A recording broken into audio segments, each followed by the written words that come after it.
r/TrueOffMyChest. My coworker framed me, so I exposed their lies. My coworker framed me, so I exposed their lies. I'm staring at my laptop screen at 11:47 p.m., my hands literally shaking as I hover over the send button. One click and either my career is saved, or I'm about to commit professional suicide. But honestly, after what Derek pulled today, I'd rather go down swinging than let him destroy everything I've worked for. Let me back up. 3 hours ago, I was sitting in the conference room watching my boss praise Derek for his brilliant campaign strategy for the Morrison account. You know, the one I'd been developing for the past 6 weeks. The one I'd stayed late every night perfecting. The one Derek somehow presented as his own while I sat there like an idiot, speechless. Maya, my boss had said, not even looking at me, Derek's really shown what initiative looks like. Maybe you could learn something from his approach. I wanted to scream. I wanted to slam my laptop shut and storm out.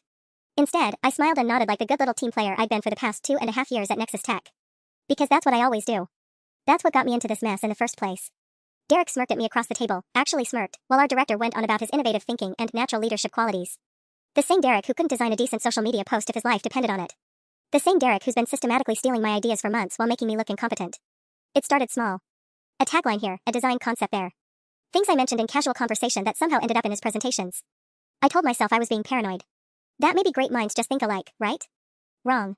So incredibly wrong. The promotion announcement 2 weeks ago was my wake-up call. The senior marketing coordinator position, the one I'd been promised was basically mine after landing 3 major clients this year, went to Derek instead. My boss actually had the nerve to tell me I wasn't quite leadership material yet and needed to show more strategic thinking. Strategic thinking. Like the Morrison campaign strategy Derek just got applauded for. Like the rebranding proposal for our biggest client that Derek presented last month. Like the social media overhaul that increased our engagement by 200%, also somehow Derek's genius idea. But here's the thing about arrogant people, they get sloppy. And Derek? He got really, really sloppy. Tonight, while working late, aka spiraling into a panic about my future, I decided to do some digging. See, Derek doesn't know that I have admin access to our shared project folders, a leftover from when I helped set up the new filing system last year. And Derek definitely doesn't know about the email auto-forwarding rule I discovered buried in the system settings. What I found made my blood run cold, then hot, then cold again. Screenshots of my drafts. Forwarded copies of my emails to clients. Timestamps showing Derek accessing my files hours before his brilliant presentations. And the crown jewel, a message thread between Derek and his buddy in accounting, laughing about how clueless Maya makes his job so easy. She does all the work and I get all the credit. It's like having a personal ghostwriter who doesn't even know she's being used. 26 years old and I've never felt rage like this. Pure, crystalline fury that's somehow sharpened into perfect clarity. So here I am, finger hovering over send on an email that will either save my career or end it. The subject line reads, Morrison campaign strategy, important attribution correction. The recipient list? Everyone. And I mean everyone. Derek has no idea what's coming. I take a deep breath and click send. The email whooshes away into the digital void, and suddenly I feel like I might throw up. There's no taking it back now. In about 6 hours, when everyone starts checking their morning emails, the bomb I just dropped is going to detonate. I close my laptop and sit in the eerie silence of the empty office.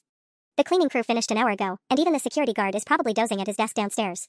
It's just me and the weight of what I've done. The email was surgical. No emotional outbursts, no accusations I couldn't prove. Just cold, hard evidence laid out in chronological order. Screenshots of Derek accessing my files at 2:17 a.m. before his 9 a.m. presentation. The original timestamps on my Morrison campaign documents, created 3 weeks before Derek's brainstorming session. Email headers showing him forwarding my client correspondence to his personal account. And that conversation with his accounting buddy? I included the whole thread. My phone buzzes. A text from my roommate Sarah, working late again? You're going to burn out, babe. If only she knew. Tomorrow, I might not have a job to burn out from. I'm halfway home when my phone starts ringing.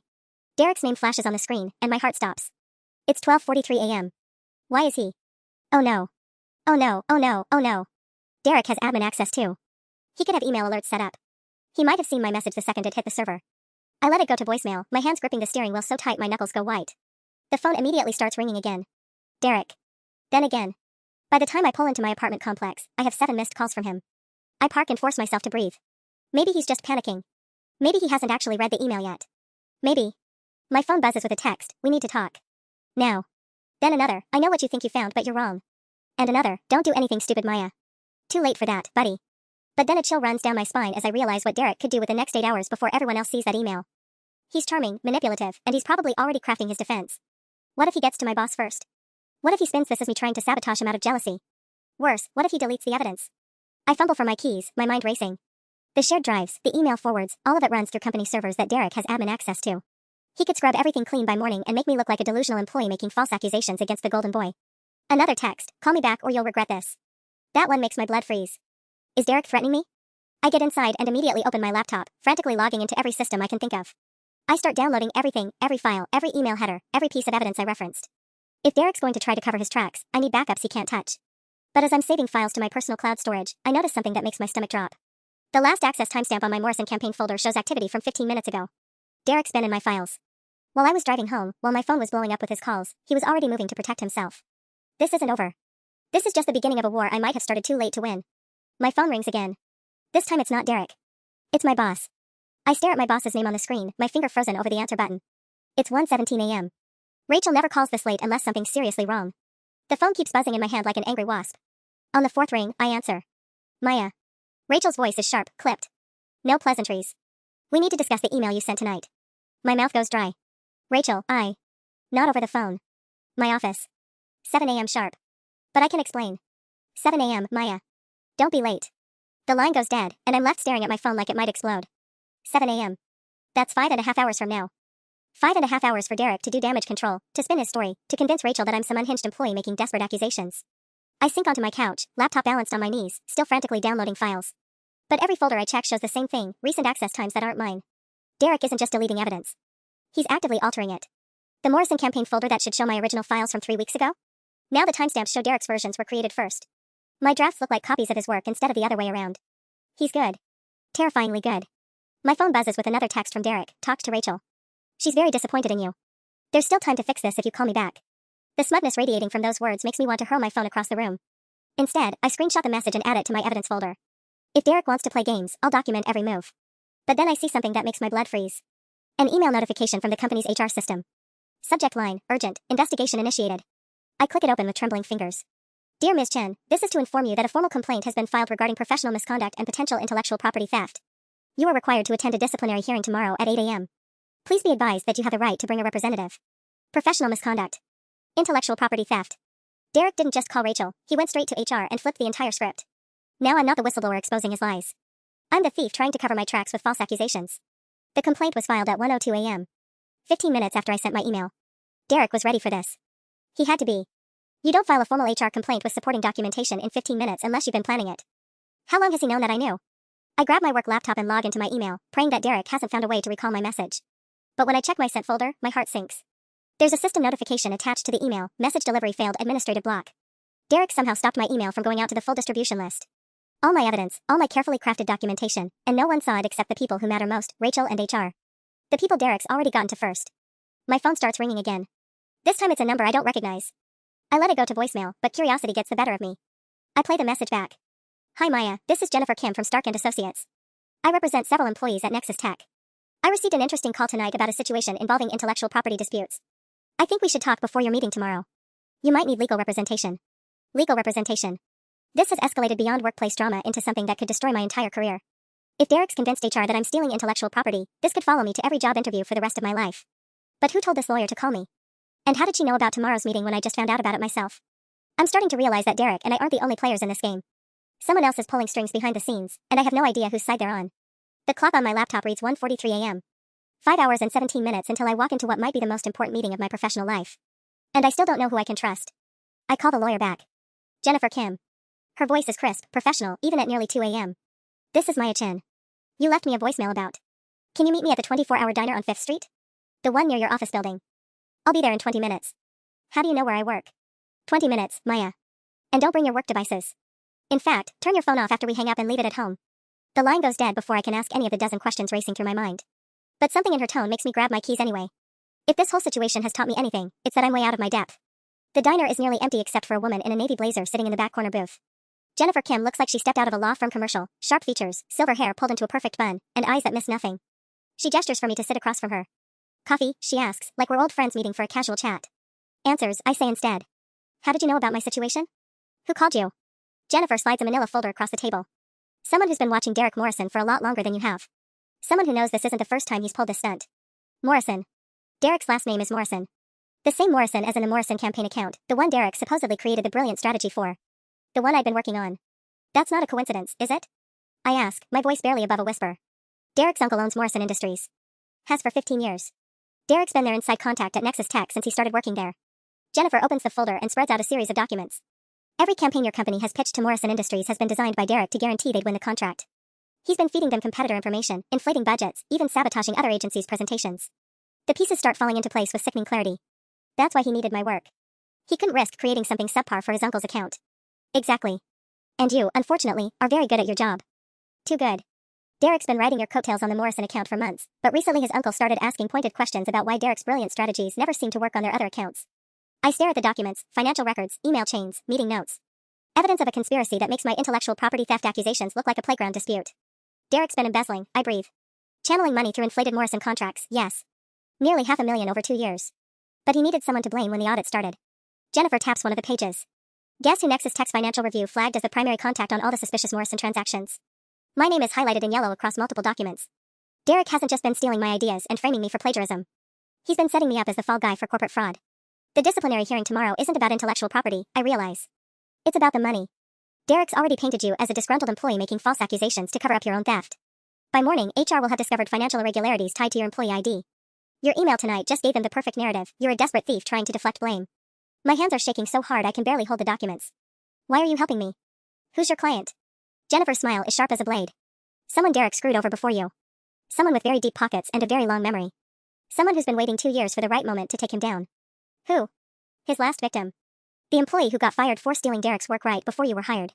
She's been building a case ever since, waiting for Derek to make the same mistake twice. The diner suddenly feels too small, too bright.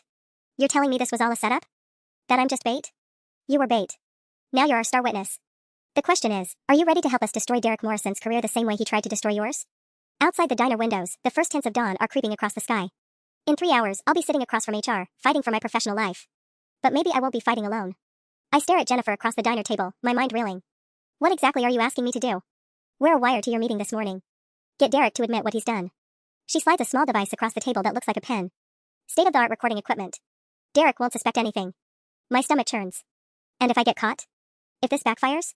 Then you go down for $500,000 in embezzlement instead of just intellectual property theft. Jennifer's voice is matter of fact, like she's discussing the weather. Derek's already made sure of that. The only question is whether you take him down with you. I pick up the recording device, surprised by how light it feels. Such a small thing to hold so much power. Tell me about her. Derek's first victim. Amanda Rodriguez. Senior graphic designer, hired 6 months before Derek. Brilliant artist, dedicated employee, completely blindsided when Derek started copying her designs and claiming them as his own. Jennifer's expression hardens. Amanda tried to fight back just like you did. Documented everything, went to management, filed complaints. What happened to her? Derek was smarter back then. More careful. He made it look like Amanda was having a mental breakdown, claimed she was becoming paranoid, making wild accusations, unable to handle workplace stress. By the time they fired her, her reputation was so destroyed she couldn't get hired anywhere in the industry. The coffee in my mouth tastes like ash. That could be me by lunch today. It will be you if we don't act. But Amanda spent 2 years building an airtight case. Financial records, witness testimony, evidence of Derek's pattern across multiple companies. She just needed someone on the inside to get him on record. My phone, which I'd forgotten to leave at home, buzzes with another text from Derek, last chance to call me back before this gets ugly. Jennifer glances at the message and smirks. He's getting desperate. That's good, desperate people make mistakes. Or they do dangerous things. I think about Derek's message from earlier, don't do anything stupid, Maya. What if he tries to intimidate me? What if he gets violent? Derek Morrison is a coward who's never had to face real consequences. He bullies people through manipulation and corporate politics, not physical confrontation. But something flickers across Jennifer's face, doubt, maybe, or worry. Still, we'll have people watching. You won't be alone. People watching? Who exactly is funding this operation? Jennifer closes the folder without answering. The less you know about the bigger picture, the better. Focus on your part, get Derek talking about the Morrison account, about using your work, about the financial arrangements. Once we have him admitting to any part of the scheme, Amanda's case becomes bulletproof. The diner's fluorescent lights buzz overhead, casting everything in harsh, artificial brightness. Through the windows, I can see early morning commuters starting to fill the streets. Normal people heading to normal jobs where their biggest worry is probably a difficult client or a boring meeting. 6 hours ago, that was my life too. There's something else, Jennifer says, her voice dropping lower. Derek's not working alone. Someone in HR has been helping him cover his tracks, feeding him information about internal investigations. My blood runs cold. Who? We're not sure yet. But whoever it is knew about your email before you sent it. That's how Derek was ready with the counter-complaint so quickly. Jennifer leans forward. You can't trust anyone at Nexus Tech except yourself. Not your boss, not HR, not even employees you think are your friends. The recording device feels heavier in my hand now, weighted with the realization that I'm walking into a building full of people who might be working against me. What time is it? I ask. Jennifer checks her watch. 5:47. You should head home, shower, get ready. Look professional but not defensive. And Maya? Yeah? Whatever happens in that meeting, don't let them see you sweat. Derek's counting on you falling apart. I make it back to my apartment with just enough time to shower and change into my most professional outfit, the navy blazer I wore to my interview 2 years ago.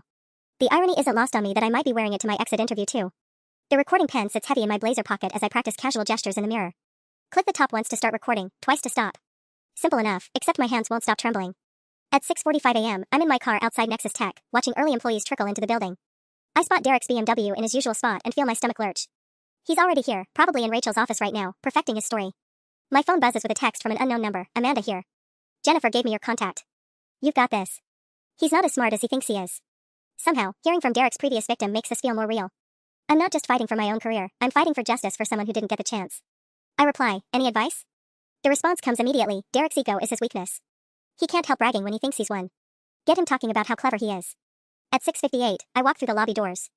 The security guard gives me his usual nod, having no idea I might be escorted out of this building in handcuffs by noon. Everything looks normal, the sleek modern furniture, the motivational posters about innovation and integrity, the coffee smell drifting from the break room. But as I wait for the elevator, I notice something that makes my blood chill. Through the glass walls of the HR office, I can see Derek sitting across from Patricia Chen, our HR director. They're both laughing at something on Patricia's computer screen. Patricia Chen. My last name is Chen too, we bonded over it when I first started here. She's always been friendly, even helped me navigate some complicated insurance paperwork last year. The idea that she might be working with Derek feels like a personal betrayal. But as I watch them through the glass, Derek points at the screen and Patricia nods enthusiastically. They're not just having a casual conversation. They're collaborating. The elevator dings and I step inside, my mind racing. If Patricia is Derek's inside contact, then she knows about the recording device. Jennifer said Derek was tipped off about my email. What if Patricia told him about our midnight meeting too? My finger hovers over the emergency stop button. Maybe I should run. Maybe this whole plan is a trap and I'm walking straight into it. But then I think about Amanda, blacklisted from her industry for trying to tell the truth. I think about every late night I spent perfecting campaigns that Derek presented as his own. I think about the condescending smile on his face yesterday when Rachel praised his innovative thinking. The elevator doors open on the 3rd floor. Derek is waiting for me in the hallway. Maya. His voice is syrupy sweet, the tone he uses with clients right before he screws them over. I was hoping we could chat before the meeting. Clear the air. He's positioned himself between me and the HR office, arms crossed casually but blocking my path. Up close, I can see dark circles under his eyes. He hasn't slept either. Good. Maybe that means he's more rattled than he's letting on. I don't think we have anything to discuss, Derek. Oh, but we do. He steps closer, and I catch a whiff of coffee and expensive cologne. See, I know you're upset about the promotion. I get it. But making false accusations isn't going to fix anything. It's just going to ruin your reputation. The recording pen clicks softly in my pocket. False accusations? I keep my voice steady, professional. I'm not sure what you mean. Derek's smile falters slightly. Behind him, I can see Patricia Chen watching us through her office window. And she's holding her phone up like she's recording everything too. Derek's smile returns full force, but there's something predatory in it now. Come on, Maya. The email you tried to send last night? The one claiming I stole your work? He laughs, but it sounds forced. Patricia showed me the flagged message. Pretty desperate stuff. My heart hammers against my ribs. He's admitting they intercepted my email, but he doesn't know I'm recording. I need to keep him talking. I documented everything, Derek. Timestamps, file access logs, the works. Did you? His eyebrows raise in mock surprise. Because when I checked this morning, all those files show me as the original creator. Funny how technology can glitch sometimes. The casual way he admits to altering evidence makes my skin crawl. But he's giving me exactly what Amanda needs, a confession of tampering with company records. You can't just change metadata and expect. Expect what? Expect to get away with it? Derek steps closer, lowering his voice. Maya, you're way out of your league here. Do you have any idea who you're messing with? Enlighten me. His eyes glitter with something ugly. The Morrison account isn't just another client. It's family business. And family protects family. He glances back at Patricia, who's still watching us intently. Some of us have connections you can't even imagine. People who matter. People who make careers, or break them. Like yours broke Amanda Rodriguez's career? Derek freezes. For just a second, his mask slips completely, and I see something like panic flash across his face. What did you say? Amanda Rodriguez. Ring any bells? Former graphic designer who got fired for supposedly stealing your work? I have no idea what you're talking about. But his voice is tight now, defensive. Amanda was unstable. She couldn't handle the pressure and started making paranoid accusations when her work wasn't good enough. Paranoid accusations. Like mine? Exactly like yours. Derek's composure is cracking. You're following the same pathetic playbook. Blame the successful guy when your own mediocrity catches up with you. My hands clench into fists, but I force myself to stay calm. So you've dealt with this kind of paranoid accusation before? Look, Maya, I'm trying to help you here. This meeting is going to go one of two ways. Derek pulls out his phone and shows me a series of financial documents. Either you admit you've been having some personal issues, stress, maybe some financial problems that made you do stupid things, and we work out a quiet resignation package. Or what? Or Patricia presents evidence that you've been embezzling money through inflated Morrison contracts. Evidence that shows you've stolen nearly $500,000 over 2 years. His smile is back, colder than before. Your employee ID is all over those transactions, Maya. Your digital signature, your access codes. It's all very convincing. The blood drains from my face. Seeing the actual doctored documents makes it real in a way that Jennifer's warnings couldn't. Derek hasn't just been stealing my ideas, he's been systematically building a case for corporate fraud with my name on it. You won't get away with this. I already have. Derek pockets his phone. The only question now is whether you make this easy on yourself or if we have to do this the hard way. Through Patricia's office window, I see her hang up a phone call and gesture for us to come in. My time is up. But as we walk toward what might be my professional execution, Derek can't resist one last twist of the knife. By the way, Maya, that lawyer who contacted you last night? Jennifer Kim? His grin is absolutely vicious now. She works for Morrison Industries' legal department. Hope you didn't tell her anything you shouldn't have. The hallway tilts sideways. I've been played by everyone. The world narrows to a pinpoint as Derek's words echo in my head. Jennifer Kim works for Morrison Industries. The lawyer who claimed to be helping me, who gave me the recording device currently burning a hole in my pocket, works for Derek's uncle's company. I've been set up. Completely, thoroughly set up. You should see your face right now, Derek whispers as we approach Patricia's office. Did you really think someone was going to swoop in and save you? This isn't a movie, Maya. In the real world, people like me always win. My legs feel like water, but I force myself to keep walking. The recording device is still running in my pocket, at least I think it is. Maybe that was part of the setup too. Maybe it's not recording anything, just giving Derek and his team a way to monitor everything I say. Patricia Chin opens her office door with a sympathetic smile that now looks completely fake. Maya, honey, come in. I know this is difficult. The office smells like vanilla air freshener and betrayal. Patricia's desk is covered with manila folders, and I can see my employee photo clipped to several documents. Derek takes the chair closest to Patricia's desk, leaving me the one facing both of them, like a defendant facing a tribunal. Before we begin, Patricia says, her voice gentle but firm, I want you to know that Derek came to me out of concern for your well-being. He's worried about you. Concern. Right. I glance at Derek, who's managed to arrange his features into an expression of sympathetic worry. If I didn't know better, I'd almost believe he actually cared. Maya's been under a lot of stress lately, Derek says, his voice oozing false compassion. Personal issues, financial pressure. I think it's affecting her judgment. Patricia nods gravely. The allegations you made in your email last night are very serious, Maya. Accusations of intellectual property theft, fraud, conspiracy. She shakes her head sadly. These aren't the kind of claims we can ignore. They're not claims, I managed to say. They're facts. Derek has been stealing my work for months. I understand why you might feel that way, Patricia says in the tone you'd use with a confused child. But we've done a preliminary investigation, and the evidence tells a different story. She slides a tablet across the desk. On the screen are file creation timestamps, email logs, access records, all showing Derek as the original creator of work I know I developed. Seeing it laid out so professionally, so convincingly, makes my stomach lurch. These records show that Derek created the Morrison campaign strategy 3 weeks ago, Patricia continues. Your files appear to be copies, created after Derek's original work. That's impossible. I can prove. Can you? Derek interrupts, pulling out his own tablet. Because I've been documenting some concerning behavior for weeks now. Late-night access to files you shouldn't have permissions for. Unusual patterns in your work submissions. And then there's this.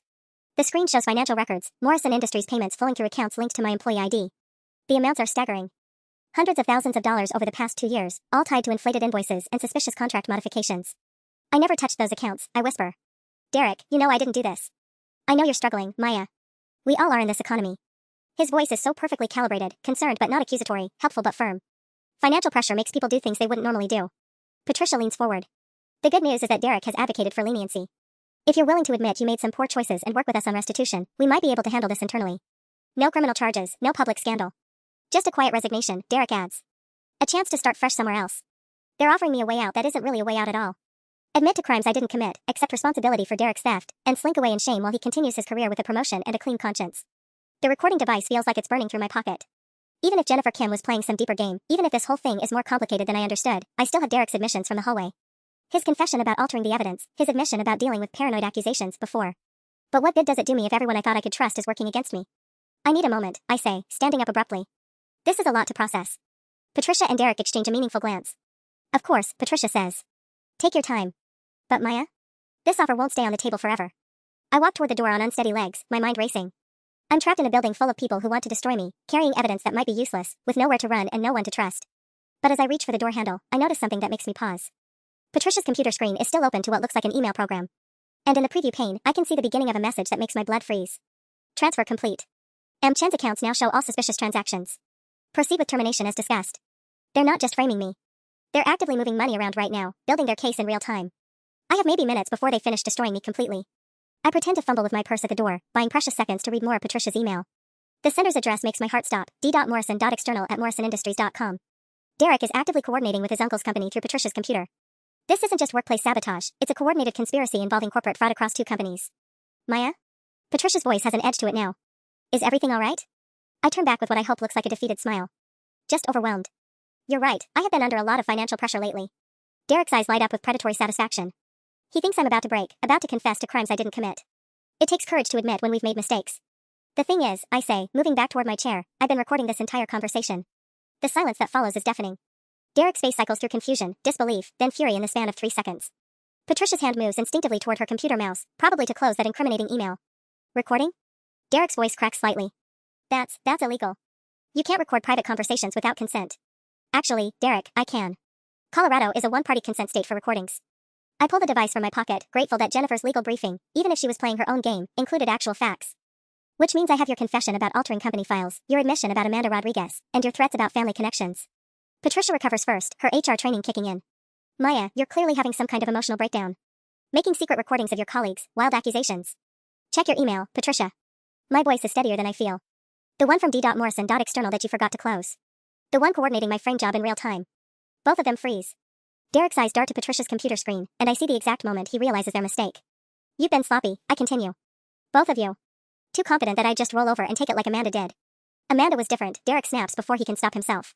She didn't have evidence of financial crimes tied to her ID. Because you learned from that experience, right? Decided that simple plagiarism accusations weren't enough. This time you needed something that could send me to prison. I'm amazed by how calm I sound. How long have you been planning this frame job?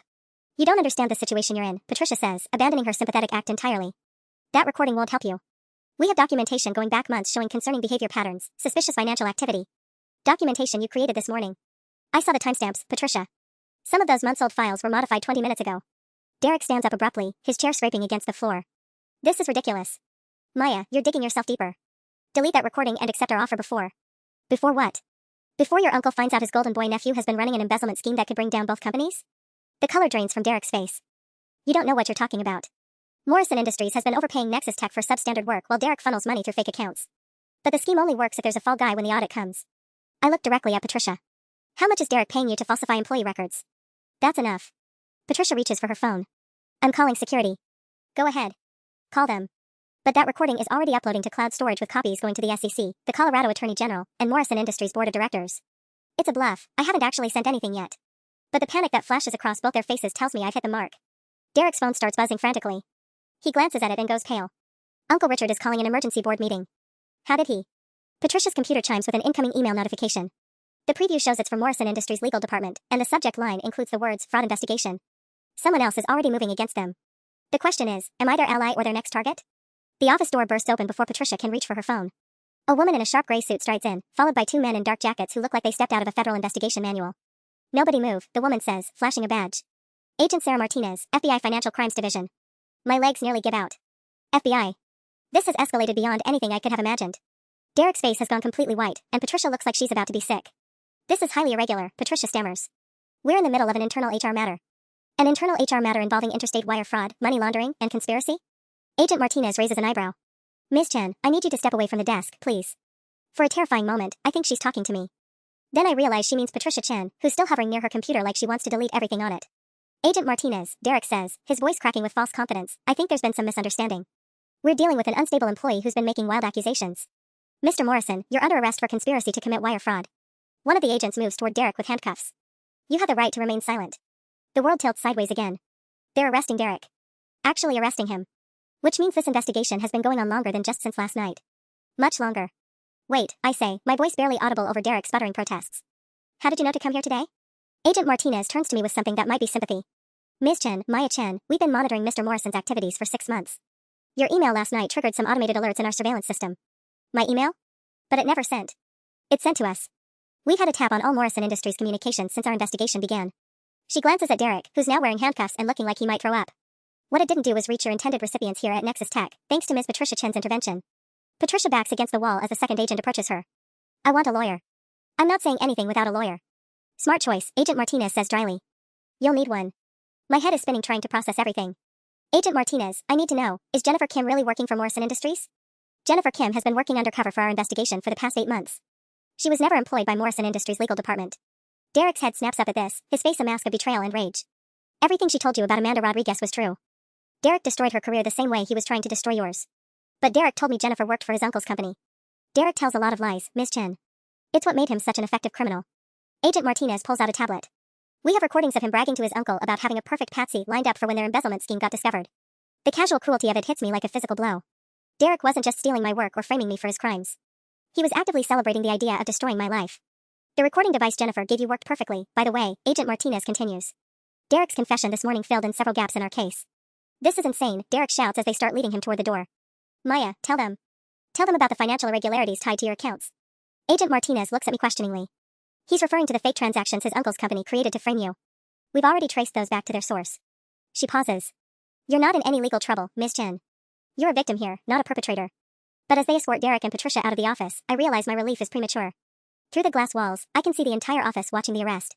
Whispered conversations, pointing fingers, shocked expressions. Even if I'm legally cleared, everyone at Nexus Tech just watched me talking to FBI agents while my colleagues got arrested for fraud. My reputation here is over. My phone starts buzzing the second the FBI agents disappear with Derek and Patricia. Text after text lighting up the screen as word spreads through the building faster than a fire alarm. OMG Maya, what happened? Sarah from accounting. Are you okay? Saw cops on your floor, Mike from IT. Did Derek really get arrested? Jessica from marketing. I turn the phone face down, but I can still hear it vibrating against Patricia's desk. Through the glass walls, I watch clusters of coworkers whispering and stealing glances at the empty HR office where I'm still standing like an idiot. Agent Martinez appears in the doorway. Ms. Chen, we'll need you to come in for a formal statement this afternoon. Can you be at the federal building by 2? Of course. My voice sounds hollow. Agent Martinez? What happens now? To me, I mean. That depends on your company's leadership. Technically, you're a whistleblower who helped expose a major fraud scheme. There are protections in place for people in your position. Protections. Right. Because nothing says team player like getting your coworker arrested by the FBI. After the agents leave, I stand alone in Patricia's office, surrounded by the scattered evidence of Derek's deception. The financial documents he showed me are still spread across her desk, fake records that could have sent me to prison. The casual calculation behind it all makes my skin crawl. My work laptop chimes with a calendar notification. Morrison campaign presentation, 9 a.m., conference room A. The presentation. In all the chaos, I've completely forgotten. Derek was supposed to present his Morrison campaign strategy to the entire executive team this morning. The strategy one actually created, that he was planning to take credit for one last time before destroying my career completely. Except now Derek's in federal custody and I'm the only one who knows the presentation content. I grab a laptop and head toward the conference room, my heart pounding. Rachel, my boss, is already there setting up the projector. She looks up when I walk in, her expression unreadable. Maya. Hell of a morning. She gestures toward the chairs where Patricia and Derek were supposed to be sitting. I assume you know Derek won't be joining us? I heard there was some kind of legal issue. Legal issue. Rachel's laugh is bitter. Our star employee getting arrested for fraud is what we call a legal issue now. She runs her hands through her hair. The Morrison presentation is supposed to start in 10 minutes, and half my team is either in custody or completely shell-shocked. I can do the presentation. The words come out before I fully realize I'm saying them. Rachel stares at me like I've lost my mind. Maya, you've had a traumatic morning. Maybe you should go home, process everything that's happened. The Morrison campaign was my work. I keep my voice steady, professional. Every strategy, every creative element, every projected outcome. Derek just slapped his name on it. Rachel's eyes narrow. That's a serious allegation. It's a fact. And in about 8 minutes, you're going to have a room full of executives expecting a presentation that only I can actually deliver. Through the conference room windows, I can see senior leadership starting to gather. VP of Sales, Chief Marketing Officer, even CEO Linda Morrison, no relation to Derek's uncle, just an unfortunate coincidence that's about to become incredibly awkward. The FBI seemed very interested in Derek's connection to Morrison Industries. I continue. Something about his uncle Richard and coordinated fraud between companies. When they ask how that impacts our client relationship, do you want to wing it, or would you prefer to have someone who actually understands the campaign details? Rachel checks her watch, then looks at the executives filing into the room. Her jaw clenches as she weighs her options. If you screw this up, Maya, after everything that's happened this morning, I won't screw it up. This is my work. I know every number, every projection, every creative decision because I made them. CEO Linda Morrison taps on the glass and gestures at her watch. Time's up. Rachel takes a deep breath. Don't make me regret this. But as I open my laptop and load the presentation, I realize Derek may have sabotaged me one final time. The file icons look right, but when I click on the Morrison campaign folder, every document shows as corrupted. The presentation starts in 3 minutes, and I have nothing to show them. My hands shake as I frantically click through corrupted file after corrupted file. Derek must have done this during his middle-of-the-night damage control session, destroying not just the evidence of his theft, but the actual work itself. Maya? Rachel's voice carries a warning edge. Everything okay? Through the glass, I can see Linda Morrison checking her phone impatiently while the other executives settle into their chairs. In 2 minutes, I'll be standing in front of the most important people in the company with absolutely nothing to show them. Unless. I grab my personal phone and open my cloud storage app. Please let the backup I made last night still be there. My fingers fumble with the login, and for a terrifying second I can't remember my password. Then the app opens and I see it, Morrison campaign master file, uploaded at 2:17 a.m. Technical difficulties, I call out to Rachel, trying to project more confidence than I feel. Give me 30 seconds. But as the file downloads to my laptop, I realize Derek's sabotage runs deeper than just corrupting the local copies. My cloud backup is missing entire sections, the financial projections, the timeline, half of the creative assets. He must have had access to my personal accounts too. 20 seconds until I have to walk into that room. My phone buzzes with a text from an unknown number. Maya, this is Amanda. Saw the news about Derek's arrest. You did it. Use the backup files I sent to your personal email an hour ago. AR. Amanda Rodriguez. Derek's first victim, who Jennifer said had been building a case for 2 years. I quickly check my email and find a message with a dozen attachments, complete Morrison campaign files, but with Amanda's original design work integrated throughout. These are the designs Derek stole from me 2 years ago, her email explains. He's been recycling my concepts ever since, including for your Morrison campaign. Show them what the work looks like when it's actually complete. I download Amanda's files with 15 seconds to spare, my mind racing. The presentation I'm about to give isn't just mine anymore, it's a collaboration between Derek's two victims, finally getting credit for work that was stolen from us both. Maya. Rachel's voice is sharp now. They're waiting. I grab my laptop and walk into the conference room, acutely aware that every eye is on me. The energy in the room is tense, expectant. Everyone knows something dramatic happened this morning, but they don't know how it affects the business. Good morning, I begin, connecting my laptop to the projector. I'm Maya Chen, and I'll be presenting the Morrison Industries campaign strategy. Linda Morrison leans forward. I thought Derek Morrison was handling this presentation. Derek Morrison is no longer with the company, Rachel says carefully. Maya has been closely involved with the campaign development. The understatement of the century, but I let it slide. The presentation loads on the big screen, and I feel a surge of pride seeing my work, and Amanda's original designs, displayed properly for the first time. The Morrison campaign represents a comprehensive rebranding strategy focused on authentic storytelling and visual innovation. I begin, falling into the rhythm I've practiced dozens of times in my head. Our research identified 3 key demographic shifts that Morrison Industries needs to address. But as I click to the next slide, I notice something that makes my stomach drop. In the bottom corner of Amanda's design files, there's a small watermark I hadn't seen before, property of Richardson Creative, unauthorized use prohibited. Richardson Creative. Derek's uncle's company wasn't just Morrison Industries, he owns multiple businesses, including a design firm that apparently stole Amanda's work 2 years ago. This conspiracy goes deeper than any of us realized. And I'm about to present stolen designs to a room full of executives who could destroy what's left of my career. But it's too late to stop now. The presentation must go on. I freeze mid-sentence, staring at that damning watermark. Richardson Creative. The room full of executives is waiting for me to continue, but my mind is reeling with the implications. If Amanda's designs were stolen from another company, then presenting them now could make me complicit in yet another layer of fraud. Ms. Chen? Linda Morrison's voice cuts through my panic. The demographic shifts you mentioned? I force myself to click past Amanda's designs to slides that contain only my original strategy work. Yes, sorry. Our analysis shows Morrison Industries' target demographic has shifted significantly toward younger consumers who value transparency and ethical business practices. The irony isn't lost on me as I talk about transparency while hiding the fact that half my presentation contains potentially stolen intellectual property. But I push forward, focusing on the market research and strategic recommendations that are genuinely mine. This campaign positions Morrison Industries as an industry leader in sustainable practices. I continue, pulling up financial projections. Conservative estimates show a 23% increase in brand recognition within the first quarter. VP of Sales Tom Bradley raises his hand. These numbers are impressive, but given this morning's developments, do we have concerns about the client relationship? Derek Morrison was our primary contact at Morrison Industries. The question I've been dreading. Rachel shoots me a warning look, but I realize this is my chance to come clean about at least part of what I know. Actually, that relationship may have been compromised from the start, I say carefully. Derek Morrison's connection to the client created potential conflicts of interest that the FBI is currently investigating. A murmur runs through the room. Linda Morrison's expression darkens. What kind of conflicts of interest? Family connections that may have influenced contract negotiations and pricing structures. I'm trying to stick to facts without revealing information the FBI might want kept confidential. The campaign strategy itself is sound, but we should probably discuss transitioning to a new client contact. Family connections. Chief Marketing Officer Sarah Kim looks like she's putting pieces together. You're saying our employee was related to someone at the client company and didn't disclose it? Among other things, yes. Linda Morrison closes her laptop with a sharp click.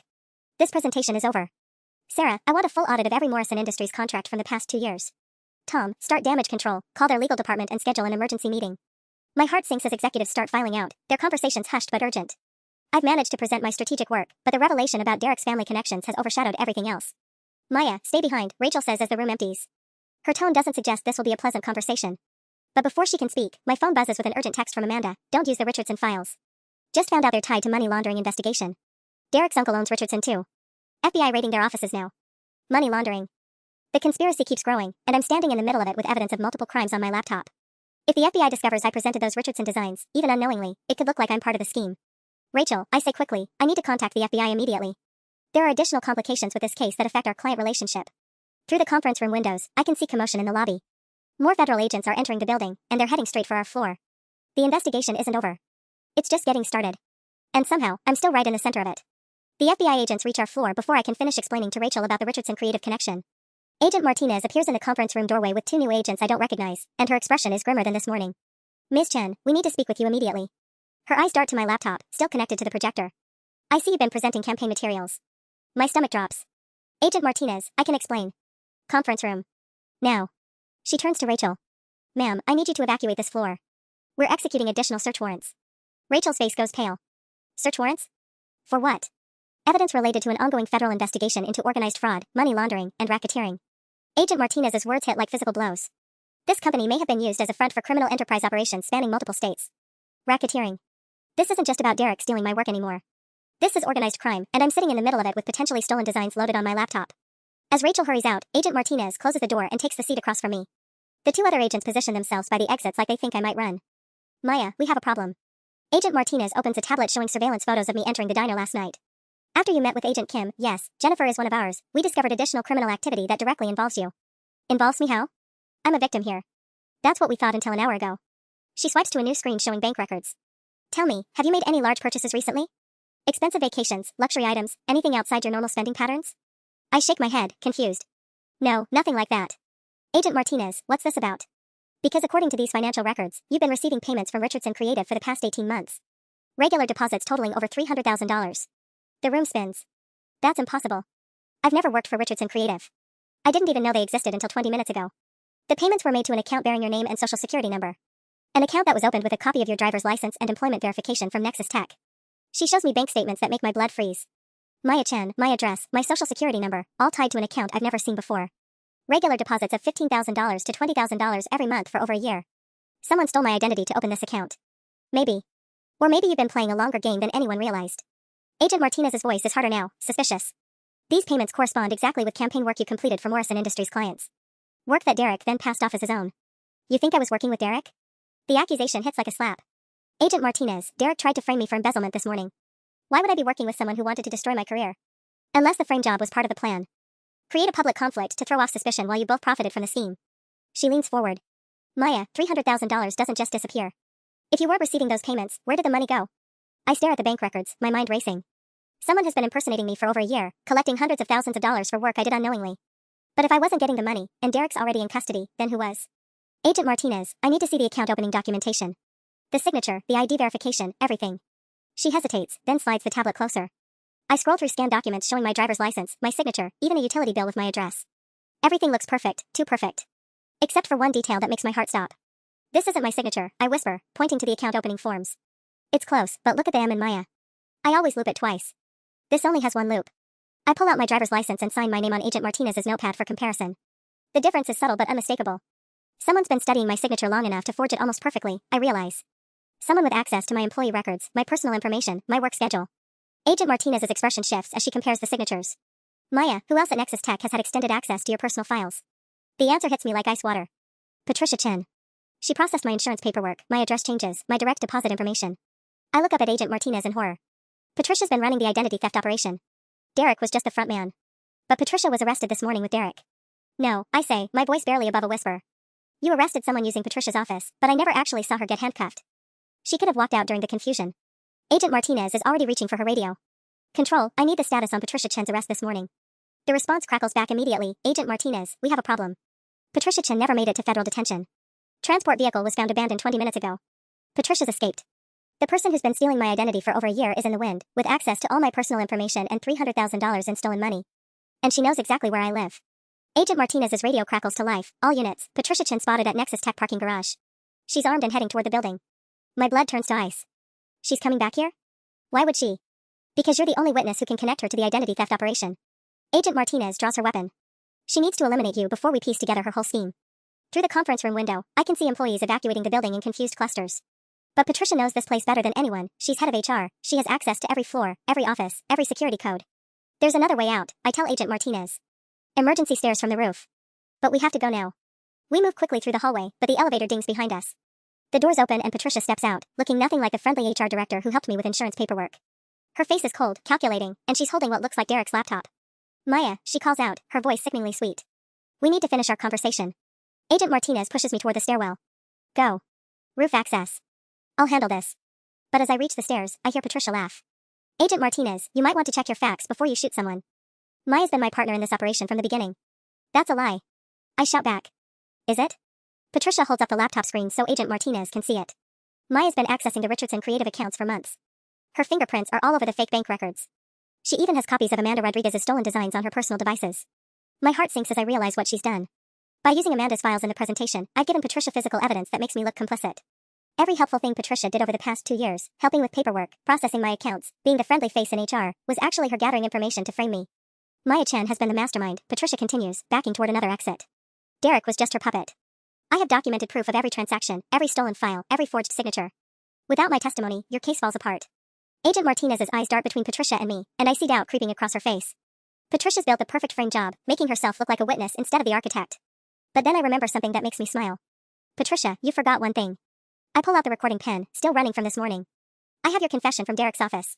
Your admission about falsifying my employee records, your coordination with Morrison Industries, all of it.